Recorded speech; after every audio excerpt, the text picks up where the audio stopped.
The story takes place in northern Sweden in a region called Norrbotten, and it particularly centres around this town called Kiruna, which is Sweden's northernmost city. It's a historic mining town. It has a huge iron ore mine that's one of the deepest iron ore mines in the world. And it's at the kind of forefront of Europe's green ambitions. So they're hoping to completely decarbonise their iron mining and steel making processes, which would be huge in terms of decarbonising Europe's kind of industrial output. But to do this means using a lot more land. And Kiruna sits in the midst of this astonishing kind of wilderness. There's primeval forests, there's all kinds of incredible biospheres there, all kinds of ecosystems, reindeer, bear, wolves. And there's this fear that in trying to bring forth the green transition, we'll end up losing this amazing wild place.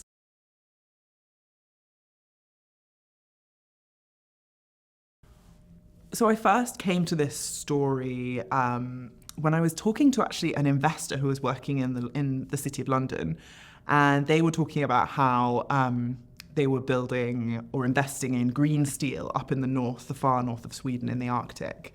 And they talked about how I knew a little bit about the Arctic already, and particularly about the Sami indigenous people that lived up there. And I asked them, what do the Sami think about this new project? And this investor said, the Sami, they love it. They're really excited by this climate project. So I was like, I wonder if that's true, because I know that there had been a lot of disputes over land use in the north of Sweden.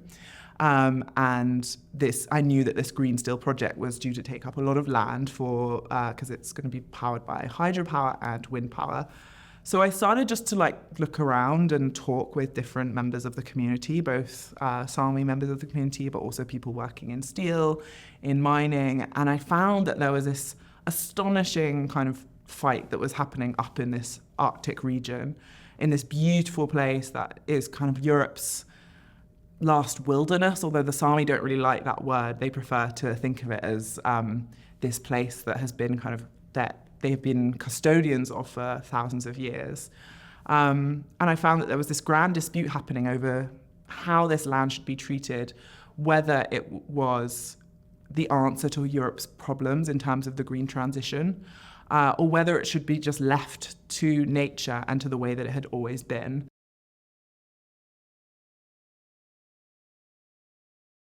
The most fascinating thing about Kiruna is that this is a town that's actually on the move. The entire town is moving 2 miles to the east to make way for more mining. And as I was there, the town was actually shaking with these kind of man-made earthquakes. So the whole town is above this mine, and it's basically hollowed out underneath. And so the earth is almost trying to right itself. And they call them mine quakes. I mean, I had no idea that man-made earthquakes exist. I didn't know that was a thing, but you were shaken awake by these earthquakes. In addition to that, you can also hear the sound of the dynamite as they kind of gouge more iron ore out of the earth every single night. So it goes dynamite like clockwork at 1 a.m. every night. Everyone in the town kind of feels it as this dynamite goes off. So it was this incredibly elemental place where you really were up against the kind of the elements of the earth. It was almost as if there was this grand fight going on between man and the elements, the very rock, and you were being shaken in your bed by the earth, almost like it was complaining about what was happening, and trying to kind of settle itself and right itself all the time. And this whole idea that the town was moving, they were picking up houses, putting them on trucks and moving them to the east to make way for more mining. And they're even going to pick up the church and move it, the entire church. They're just going to put it on a big truck and move it to the east. So it felt like this kind of allegory for all of the sacrifices that we're making so that we can keep consuming.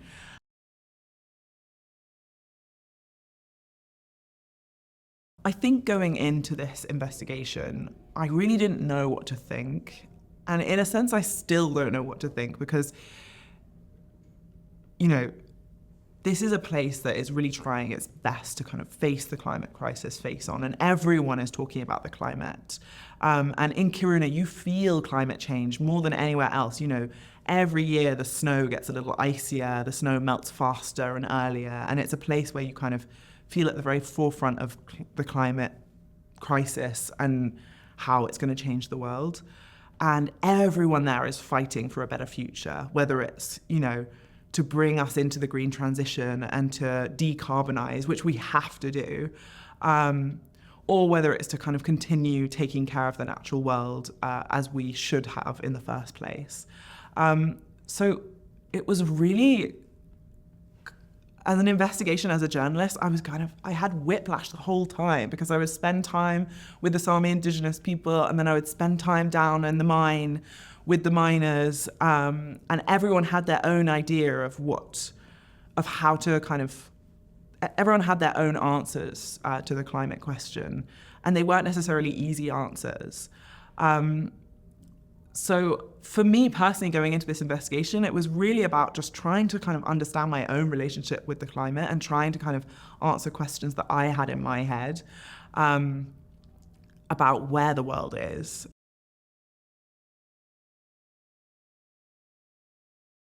So I would love to thank my amazing team that I worked on the story with. So I worked with an incredible photographer who I've collaborated with many times over the years now, and this is not the first time we've been to the Arctic together. So that's Frankie Mills, and our producer for The Economist, Barclay, Bram, who was with me every step of the way in putting this together, as well as our executive producer, Gemma, Newby. I also want to thank another producer, Becky Lipscomb, who was incredibly helpful, and my Swedish friend, Marika Bruitz, who really helped explain and translate certain elements of this story to me. So I really want to thank her too. I also really want to thank my editor, Ellery Biddle, who worked tirelessly day and night with me on this story. And I am so grateful to her. She really put her heart and soul into this piece. And I also just want to thank my newsroom, Coda Story, which is an investigative newsroom, and it's a very rare thing for a newsroom to allow you to go to the Arctic for 2 weeks and just hang out there, and they are very special in the way that they let me do that and trusted me with this story.